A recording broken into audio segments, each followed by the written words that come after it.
تو سب سے پہلی صورت قرآن کی صورت الفاتحہ ہے، اور سورہ فاتحہ کی یاد رکھیے بہت بہت بہت فضیلت ہے، اتنی فضیلت ہے کہ جس کی کوئی انتہا نہیں۔ اس صورت کے نام ہی ہمیں بتا دیں گے کہ اس کی فضیلت کتنی ہے، ٹھیک ہے۔ اس صورت کے ناموں سے ایک نام ہے ام القرآن، قرآن کی ماں، ایک نام ہے سبا مثانی، 7 بار بار پڑھی جانے والی آیت ہے، ایک نام ہے قرآن عظیم، مطلب خود سورہ فاتحہ کو بڑا قرآن کہا گیا ہے، ایک نام ہے سورہ الحمد، اسی طرح سورۃ الشکر، سورہ الدعاء، سورہ الشافیہ، سورہ الکافیہ، سورہ کنز، کافی ہو جانے والی، خزانہ، ٹھیک ہے، دعا، تعریف، الحمد، کئی نام اس کے آتے ہیں۔ ان کے نام ہی خود بتاتے ہیں اس صورت کے کتنے سارے فضائل۔ اور فاتحہ اس لیے کہا جاتا ہے کہ اس سے قرآن شروع ہوتا ہے۔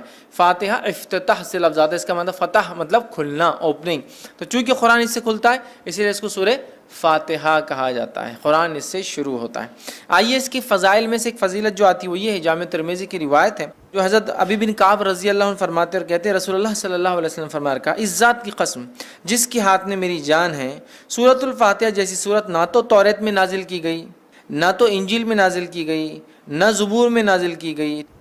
یہ 7 آیتیں ہیں جو بار بار پڑھی جاتی ہے، یہی قرآن عظیم ہے اور جو مجھے دیا گیا ہے۔ تو یہاں دیکھیے سورۃ الفاتحہ کی فضیلت میں جو آپ بیان کریں، ایک ایسی صورت ہے جو اس سے پہلے نہ توریت میں نازل ہوئی، نہ زبور میں نازل ہوئی، نہ انجیل میں نازل ہوئی، ٹھیک ہے، اور یہی سبا مثانی ہے، مطلب قرآن نے کہا نا وَلَقَدْ آتَيْنَاكَ سَبْعًا مِّنَ الْمَثَانِي وَالْقُرْآنِ الْعَظِيمِ، اے نبی ہم نے آپ کو 7 بار بار پڑھی جانے والی آیتیں، سبعًا مِّنَ الْمَثَانِي وَالْقُرْآنِ الْعَظِيمِ، اور ایک بڑا قرآن دیا۔ جب پوچھا گیا یہ 7 بار بار پڑھی جانے والی آیتیں اور قرآن عظیم کیا ہے، تو کہا سورہ فاتحہ۔ سورہ فاتحہ قرآن کہا گیا، قرآن عظیم، بڑا قرآن کہا گیا اسے، کتنے فضائل، تو کہا نہ اس سے پہلے یہ توریت میں نازل ہوئی، نہ زبور میں، نہ انجیل میں، کتنی بڑی فضیلت ہے، اور امت محمدیہ کو ہی صرف یہ صورت دی گئی ہے، اس سے پہلے نہیں دی گئی تھی۔ کتنے فضائل ہے صورت کے، اس سے میں سمجھتا ہوں ہم اندازہ لگا سکتے ہیں۔ اسی طرح جو ہے تمام جسمانی جو ہے عوارض کے لیے سورہ فاتحہ پڑھ کر دم کرنا شفا کا باعث ہے۔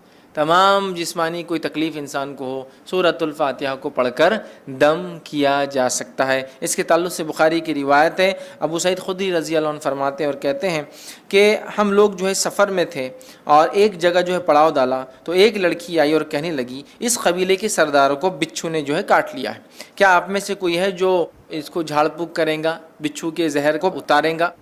پڑھنے سے، رقیہ کرنے سے، کسی چیز کو دم کرنے سے بچھو کا زہر کیسے اترتا ہے؟ کوئی آدمی سوچ سکتا نا، اور حدیث میں آتا ہے کہ بچھو کا زہر سورہ فاتحہ سے اتارا گیا، ٹھیک ہے، بہرحال میں حدیث رکھتا ہوں پھر اس کی تفصیلات سمجھاتا ہوں۔ تو کوئی ہے جو اس کا علاج کر دے، کوئی دم پھونک کرنے والا ہے، ایک آدمی جو ہے اس کے ساتھ جو ہے چل دیا، مطلب صحابہ میں سے ایک آدمی ان کے ساتھ جو چل دیا، حالانکہ اس نے کبھی نہیں اس کے بارے میں سنا تھا کہ یہ دم کرتا ہے، ٹھیک ہے۔ جب دم کرنے والا پلٹ کر واپس آیا تو اس سے پوچھا گیا کہ تم دم کرنا جانتے بھی ہو؟ دم سمجھتے ہو؟ پڑھ کر ایسا پھونکنا کہ تھوڑا تھوک اڑے دم، تو کیا تم جانتے بھی ہو دم کیا ہوتا ہے؟ تم نے کر کے آیا، یا یوں ہی کہہ دیا کہ مجھے دم آتا ہے ویسے چلے گئے اٹھ کر، ٹھیک ہے۔ اس نے کہا نہیں، میں نے تو بس سورہ فاتحہ پڑھی اور پھونک مار دی، ٹھیک، سورہ فاتحہ پڑھی اور پھونک مار دی اور اس کو شفا ہو گئی۔ اب آپ کوئی سوچ سکتا آدمی کہ بچھو نے کاٹا، زہر ہے، اور آپ پھونکنے کی بات کر رہے ہیں، ٹھیک۔ تو آج جدید سائنس اس طرف بڑھ چکی ہے کہ لیکوڈز کے اندر خود کی سمجھنے کی صلاحیتیں ہوتی ہیں۔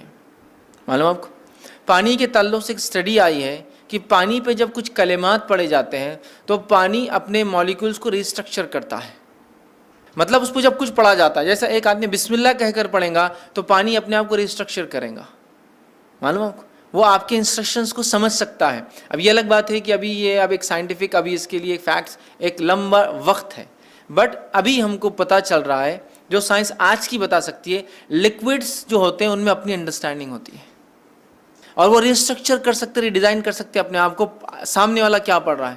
اگر اسی بات کو ہم ذہن میں رکھیں، جو آج ایک ابتدا ہے اس فیلڈ کی، ہو سکتا ہے آگے بہت ساری باتیں ہمارے سامنے آئے، یہ ابتدا ہے، تو ہمیں پتہ چلتا ہے زہر بھی قسم کا لکوڈ ہے جو اندر جا رہا ہے۔ جب اللہ کے کلام پڑھ کے انسٹرکشنز مل رہے ہیں تو وہ ایکٹ کرتا ہے، اس پہ ریئیکٹ کرتا ہے، ریسٹرکچر کر سکتا ہے اپنے آپ کو، جو زہر ہے وہ شفا میں بھی تبدیل ہو سکتا ہے۔ واللہ عالم، یہ تو ابھی ابتدا ہے، آگے آگے دیکھیے جو ہے سائنس دنیا کیا کیا ثابت کرتی ہے جو اسلام نے پہلے ہی بتا دیا ہے نا۔ آج بہت ساری تھراپی جس میں صرف پھونکا جاتا ہے اور سہلایا جاتا ہے، دیکھا آپ نے، مساج خالی پھونکتے ہیں اور ایسا ایسا یوں کرتے ہیں، ملتے آنکھ، صرف مساج نہیں, صرف یوں ملیں گے, سر پہ ہاتھ پھیریں گے, باڈی پہ ہاتھ پھیریں گے اور بولتے ہیں اس سے علاج ہوتا ہے.